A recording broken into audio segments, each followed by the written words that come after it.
ሰላም ለእናንተ ይሁን። እግዚአብሔር አምላካችን ስለ ሁሉ ስሙ የተመሰገነ ይሁን። ዛሬ እንግዲህ የዘጸአት መጽሐፍን የምንቋጭበት የምናጠቃልልበት ክፍለ ጊዜ ነው የሚሆነው።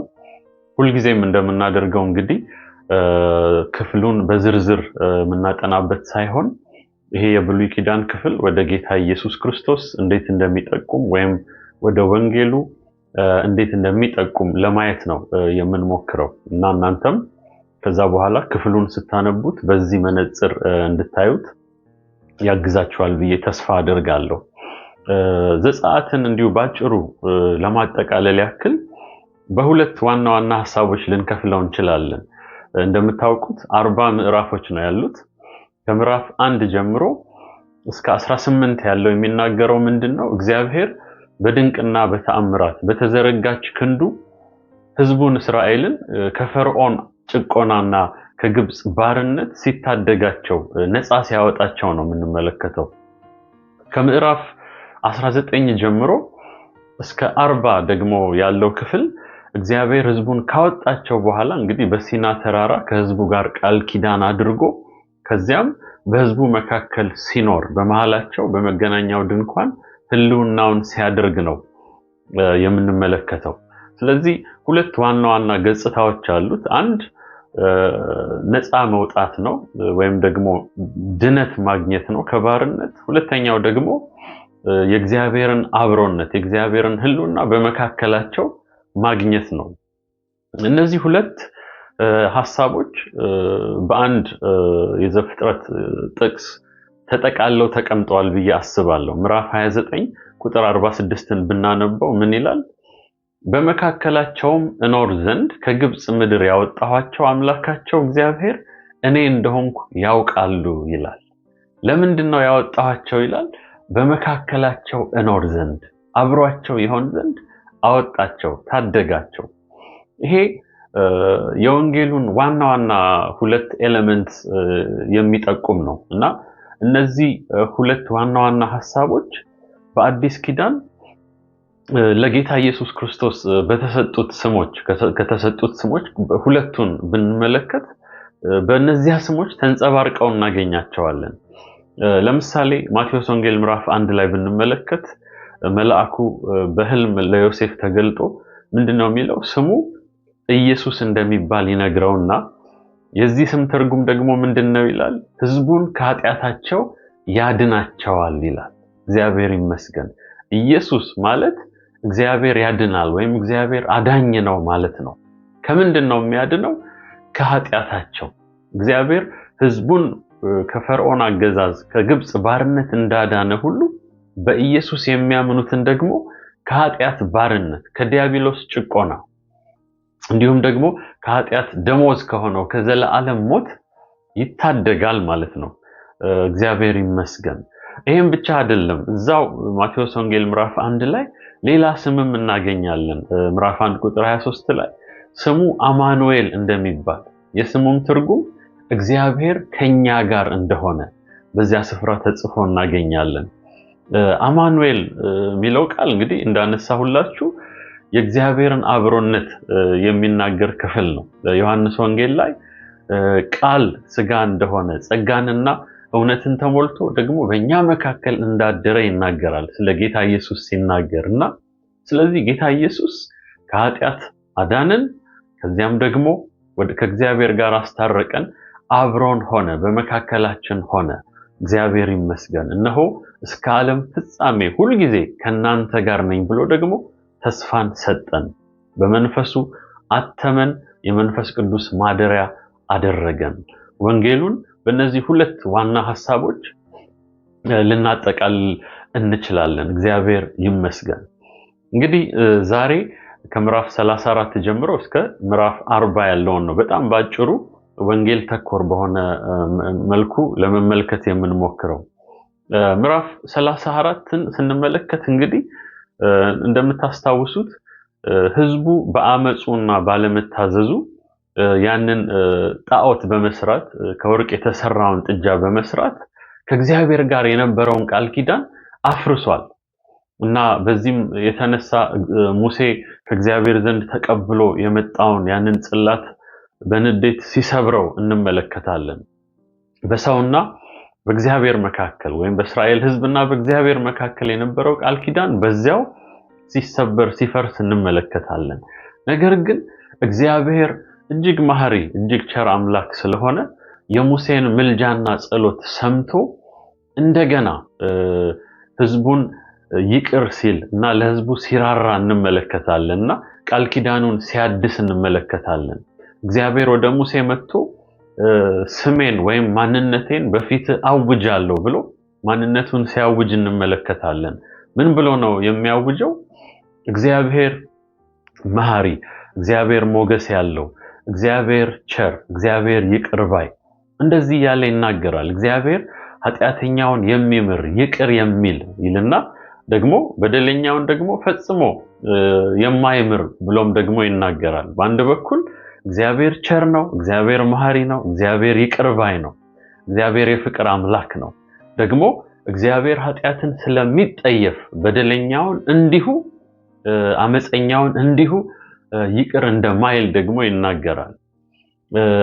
እዚህ ጋር መጠየቅ አለብን። እንዴት ነው ታዲያ ፈጽሞ ምህረት የማያደርግ ከሆነ በደለኛውን ፈጽሞ የማያነጻ ከሆነ እንዴት ነው እኔና እናንተ በእግዚአብሔር ቤት የገባ ነው ምህረት ያገኘ ነው ብለን መጠየቅ አለብን። መልሱ ግልጽ ነው።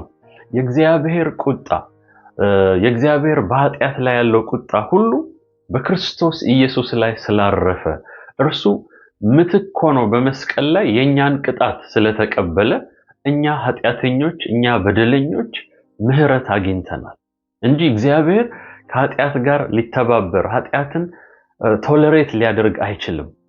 ነገር ግን በክርስቶስ ኢየሱስ እርሱ በተቀበለልን ቅጣት ምክንያት እኛ ደግሞ ምህረትን ተቀበልን ከዚህ ቸርና ፍቅር ከሆነ ጌታ። እግዚአብሔር አምላክ የተመሰገነ ይሁን። እንግዲህ ሙሴ ከእግዚአብሔር ጋር እንደገና በሲና ተራራ ቆይቶ የወሰደውን ጽላት ላይ እግዚአብሔር እንደገና ሕግጋቱን የቃል ኪዳኑን ሕግ እንደገና ጽፎ ሰጥቶት በሚመለስበት ጊዜ ምን ይላል መጽሐፍ ቅዱስ? ከእግዚአብሔር ጋር ከመነጋገሩ የተነሳ ፊቱ እንደሚያበራ አላወቀም ነበር ይላል። ሙሴ አላወቀም ፊቱ እንደሚያበራ በጌታ ሕልውና ውስጥ ቆይቶ ሲመለስ።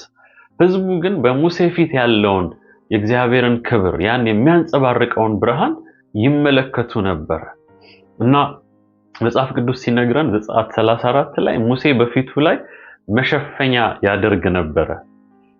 ይሄን መሸፈኛ የሚያደርግበትን ምክንያት በኋላ በአዲስ ኪዳን ሐዋርያው ጳውሎስ ለቆሮንቶስ ሰዎች ሲጽፍላቸው ግልጽ ያደርገዋል።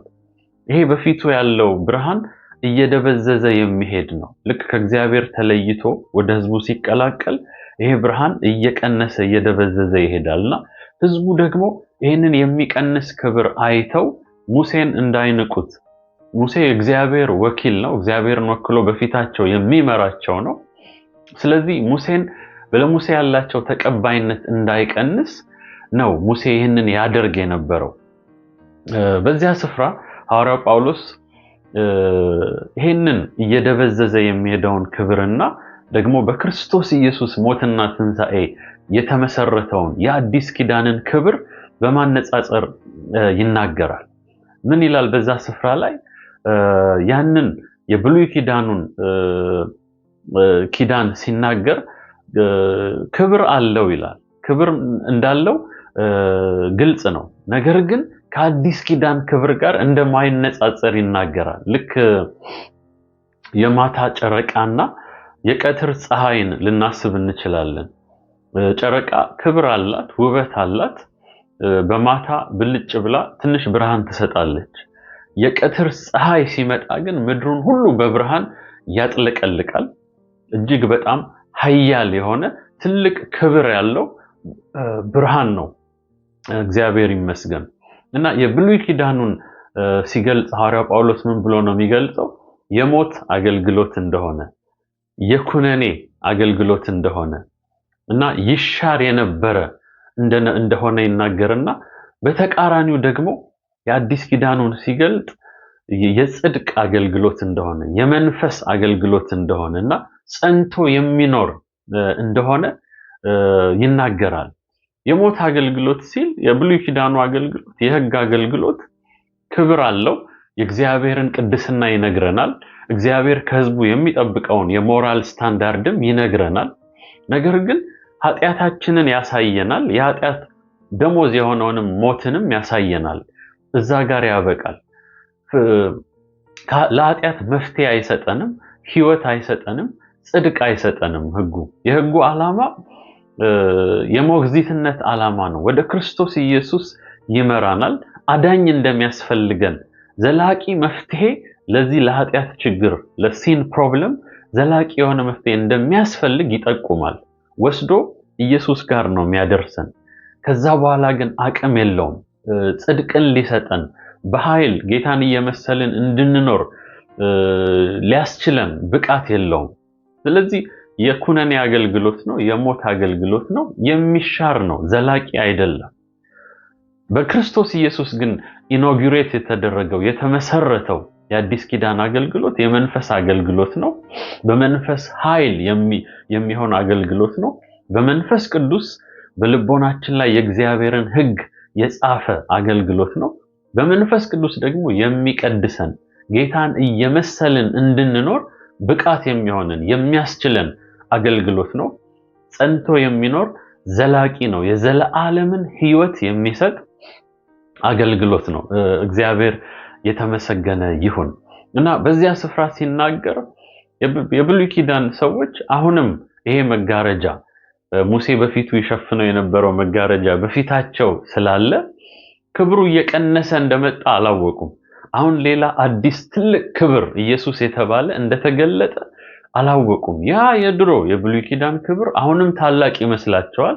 ስለዚህ ጌታን ሊያዩ አልቻሉም ይላልና እነርሱ ብቻም ሳይሆኑ በዚህ ዘመን በጣም ብዙ ሰዎች ጌታን እንዳያዩ የከለላቸው መጋረጃ አለ በልቦናቸው ላይ። ያ የጥንቱ ክብር የሕግ ክብር የበለጠ ስለሚመስላቸው በክርስቶስ ኢየሱስ የተገለጠው ጸጋና እውነት በኢየሱስ ፊት ላይ የበራው የእግዚአብሔር ብርሃን ታላቅ ክብር እንደሆነ ሊረዱ ብዙ ሰዎች አልቻሉም። ነገር ግን ሰው ወደ ጌታ ኢየሱስ ክርስቶስ ዘወር ሲል ይላል ያኔ ይሄ መጋረጃ ከልቦናው ላይ ይነሳል። በንስሐ ዘወር ሲል ወደ ጌታ ሲመጣና ጌታን ሲያምን ይሄ የሕግ መጋረጃ ይነሳና የጌታን ጸጋ መመልከት ይችላል። የጌታን ክብር ሰው መመልከት ይችላል። እግዚአብሔር የተመሰገነ ይሁን። ስለዚህ ወደ ጌታ ዘወር ስንል የወንጌሉ ብርሃን ይበራልናል፣ መጋረጃው ይገፈፍልናል። ጌታ ይመስገን። ዘጸአት 34ን እንግዲህ በዚህ መልኩ በዚህ መነጽር ልንመለከተው እንችላለን። ሌሎቹንም ሐሳቦች በጌታ መንፈስ እገዛ ልናይ እንችላለን።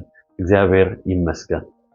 ዘጸአት 35 እስከ 40 ያለው እንግዲህ ባጭሩ እግዚአብሔር ከዚህ ቀደም ዝርዝር ትእዛዝ እንደሰጣቸው እናስታውሳለን። ከምዕራፍ 25 ጀምሮ እስከ 31 ባለው የመገናኛው ድንኳንና በውስጡ ያሉት ነገሮች እንዴት ሊሰሩ እንደሚገባ በጣም ዲቴይልድ የሆነ ትእዛዝ ሰጥቷቸዋል እግዚአብሔር እና በዛ መሰረት ከምዕራፍ 35 እስከ 40 ህዝቡ በሚያስደንቅ ሁኔታ የእግዚአብሔርን ትእዛዝ የፈጸሙበት ስራውን ሰርተው ያጠናቀቁበትን ታሪክ እናገኛለን። ከዚያ እግዚአብሔር አምላክ ደግሞ በደመናው በክብሩ በመካከላቸው ሲያድር ደግሞ እንመለከታለን።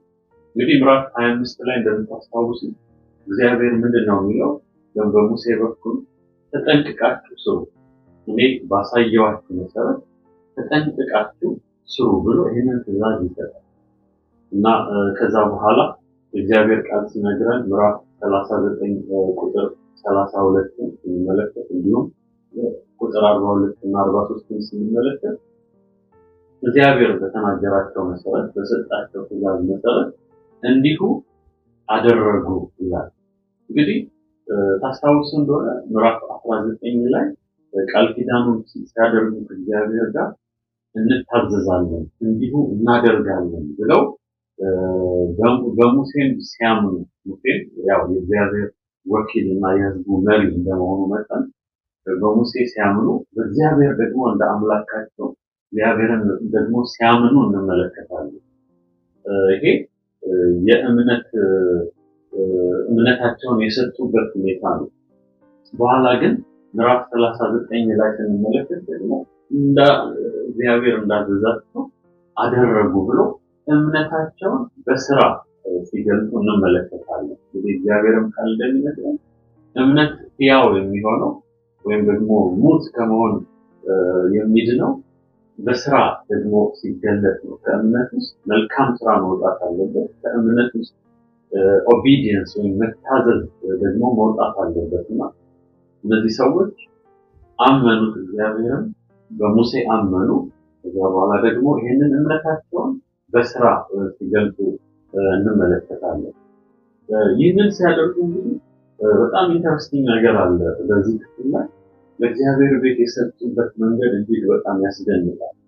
ሀብታቸውን እንደምታውቁት እግዚአብሔር ነው የሰጣቸው። በግብፅ ምድር በባርነት ሲኖሩ ተጨቁነው ተበድለው ነው የኖሩት። በአግባቡም ሳይከፈላቸው እንደኖሩ ማሰብ እንችላለን እና ነገር ግን እግዚአብሔር በድንቅና በተአምር ሲያወጣቸው ምን ብሏቸዋል? በዝብዛችሁ ትወጣላችሁ፣ ብዙ ሀብትና ንብረት ተቀብላችሁ ትወጣላችሁ ብሎ በጣም ብዙ ወርቅና ሀብት ይዘው ነው ይሄዱ። እግዚአብሔር ሞገስ ሰጥቷቸው ማለት ነው እና ይህንን እግዚአብሔር የሰጣቸውን ሀብት ነው እንግዲህ አሁን በቤቱ ስራ ላይ ሲያውሉ የምንመለከተው። በእርግጥ መጀመሪያ ላይ ትልቅ ስህተት ሰርተዋል። ይህን እግዚአብሔር የሰጣቸውን ሀብት ሙሴ ሄዶ 40 ቀን በዘገየ ጊዜ ታስታውሳላችሁ፣ የከብት ወይም የጥጃ ምስል ሰርተው በወርቅ ይሄ ነው ከግብፅ ያወጣን የሚመራን ብለው እንዳመለኩት። ይሄ በጣም የሚያሳዝን ትልቅ ጠባሳ ነው በእነሱ ታሪክ። አንዳንድ ጊዜ ጌታ የዘገየ ሲመስል፣ ድምፁ ዝም ያለ ሲመስለን እኛው ራሳችን እግዚአብሔር በሰጠን ጤና፣ እግዚአብሔር በሰጠን ሀብትና እውቀት፣ እግዚአብሔር በሰጠን ሪሶርስ መልሰን ጌታን የምንገፋበት ጊዜ ሊኖር ይችላል። ግን ልንጠነቀቅ ያስፈልጋል። ጣዖት በሕይወታችን እንዳይኖር። እንግዲህ ጣዖት ሲባል ሌላ ነገር አይደለም። ከእግዚአብሔር ይልቅ ትኩረታችንን የሚወስድ፣ ከእግዚአብሔር ይልቅ ቀልባችንን፣ ፍቅራችንን የሚወስድ፣ ከእግዚአብሔር ይልቅ ከፍ ያለ ቦታ የምንሰጠው ነገር ነው ጣዖት ማለት እና እነዚህ ሰዎች ጌታ በሰጣቸው ሀብት ጣዖት ሰርተው ያንን ሲያመልኩና እግዚአብሔርን ልብ ሲሰሩ፣ በዚህም የተነሳ ቃል ኪዳኑን ሲያፈርሱ ተመልክተናል። ነገር ግን አሁን ዚስ ታይም እነዚህ ሰዎች በጣም የተለየ አፕሮች ነው ያመጡት። እግዚአብሔር የሰጣቸውን ሀብት አምጥተው ሰጡ። መጽሐፍ ቅዱስ ሲናገር ሙሴ በቃ እስኪል ድረስ በጣም ስለተትረፈረፈ ያመጡት ነገር ከዚህ በኋላ ህዝቡን ሲከለክል አታምጡ፣ በቃ በጣም ከመጠን በላይ ተሰብስቧል ብሎ ሲከለክል እንመለከታለን። እንዲሁም ስራ የግል ስራቸውን ትተው መጥተው ሰሩ ይላል መጽሐፍ ቅዱስ። በቃ እነዚህ ሰዎች በድንቅ መሰጠት ነው የእግዚአብሔርን ቤት ሲሰሩ የምንመለከተው። ከልባቸው ማንም ሳያስገድዳቸው በውዴታ በልባቸው ደስ እንደተሰኙ በልባቸው እንደፈለጉ ነው ሲሰጡ የምንመለከተው። ሙሴም ያንን ነው ያዘዛቸው። የእግዚአብሔር ቃል እንደሚናገር ሁለተኛ ቆሮንቶስ ምዕራፍ 9 ላይ እግዚአብሔር በደስታ የሚሰጠውን ይወዳል፣ እያንዳንዱ በልቡ እንዳሰበ ይስጥ ይላል። ይሄ ፕሪንሲፕል ነው እንግዲህ በዘጸአትም ሲሰራ የምንመለከተው። አሁንም በአዲስ ኪዳን ያለው ይሄ ነው። ጌታ በደስታ እንድንሰጠው በልባችን እንደተሰማን እንድንሰጠው እግዚአብሔር ይፈልጋል። ግን ከሁሉ በላይ እግዚአብሔር ቃል እንደሚናገር ሕይወታችንን ነው ሕያውና ደስ የሚያሰኝ መስዋዕት አድርገን ለእግዚአብሔር እንድንሰጥ እግዚአብሔር የሚፈልገው። የሰጠን ሁሉ የእርሱ ነው። ስለዚህ መልሰን እንሰጠዋለን። ከሁሉ በላይ ግን የሰጠንን ሕይወት ደግሞ በፊቱ መስዋዕት አድርገን እናፈሳለን። ኮምፕሊት በሆነ መገዛት ፈቃዳችንን ለፈቃዱ እንድናስገዛ የእርሱን ፈቃድ እያወቀ እርሱን ደስ በሚያሰኝ ሕይወት እንድንመላለስ ይሄ የእግዚአብሔር ሐሳብ ነው። እግዚአብሔር የተመሰገነ ይሁን። ስለዚህ በጥንቃቄ እንዲሰሩ ተነገራቸው። ያንን ደግሞ ዝንፍ ሳያደርጉ በጥንቃቄ መገናኛውን ድንኳንና በውስጥ ያሉትን ሰርተው ጨረሱ። በእውነት ሕይወት በጥንቃቄ እንዲኖር በምን መሰረት? በእግዚአብሔር ቃል መሰረት እንዲኖር እግዚአብሔር ይፈልጋል። ቃሉን ብሉፕሪንቱን ለእኛ ሰጥቶናል። በዚህ ቃል እንድንመላለስ የእግዚአብሔር ሐሳብ ነው። ሕይወት በቃሉ በጥንቃቄ ሊመራ ይገባል። አገልግሎት፣ የቤተክርስቲያን አካሄድ፣ የትኛውም የሕይወት አስፔክት በእግዚአብሔር ቃል በጥንቃቄ ሊመራ የተገባ ነው። እግዚአብሔር ይመስገን። ያኔ እግዚአብሔር በህልውናው በመገኘቱ ብሌስ ያደርገናል። እያንዳንዱ መታዘዝ፣ እያንዳንዱ መገዛት ክብር ያስጨምርልናል። እግዚአብሔር ዘንድ ብሌሲንግ ያመጣልናል። እግዚአብሔር ይመስገን። እንግዲህ ከዚህ በኋላ የእግዚአብሔር ክብር ማደሪያውን ሲሞላ ምዕራፍ 40 ቁጥር 34 ላይ እንመለከታለን። ክብሩ ማደሪያውን ሞላ ይላል። እግዚአብሔር ይመስገን። ቁጥር 38 ላይ ደግሞ ምን ይላል? በአብሮነቱ በመንገዳቸው ሁሉ መራቸው ይላል። ጌታ ይመስገን። ቀን በደመና ሌሊት ደግሞ በእሳት እግዚአብሔር በመንገዳቸው ሁሉ ሲመራቸው እንመለከታለን። እግዚአብሔር ይመስገን። እንግዲህ በእኛ ሕይወት የሆነው ይሄ በዘጸአት የተመለከትነው ነገር ነው። በክርስቶስ ኢየሱስ አዳነን። እግዚአብሔር አምላክ ከኃጢአት ባርነት አዳነን፣ ከዲያብሎስ ጭቆና አዳነን፣ ከዘላለም ሞት አዳነን፣ ከስጋ ከራሳችን አዳነን እና የዘላለም ሕይወት ሰጠን። ስማችንን በሕይወት መዝገብ ጻፈልን። እግዚአብሔር ይመስገን።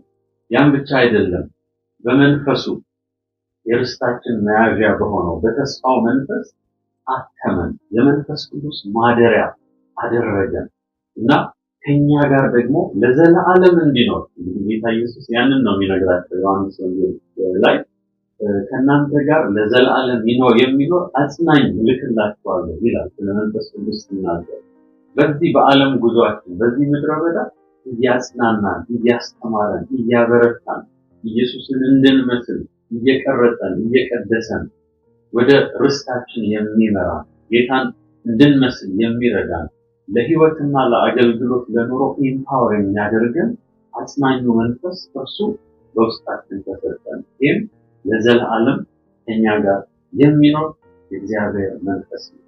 እግዚአብሔር አምላካችን ስለ ሁሉ የተመሰገነ ይሁን። እንግዲህ የዘጸአት ጥናታችንን በዚህ እንጨርሳለን። ቀስ ብላችሁ እነዚህ ዛሬ የሸፈናቸውን ምዕራፎች ራሳችሁ በግላችሁ ጊዜ ወስዳችሁ ለማንበብ ሞክሩ። የሚያስተምረን የጌታ መንፈስ እኛ ጋር ሆኖ ያስተምረናል። እግዚአብሔር ስለሁሉ የተመሰገነ ይሁን። አሁን ደግሞ የሚቀጥለው ዘሌዋውያንን እንዲሁ ከወንጌል አንጻር ወይም ከጌታ ከኢየሱስ ክርስቶስ አንጻር መመልከታችንን እንቀጥላለን። የእግዚአብሔር ሰላምና ጸጋ ይብዛላችሁ።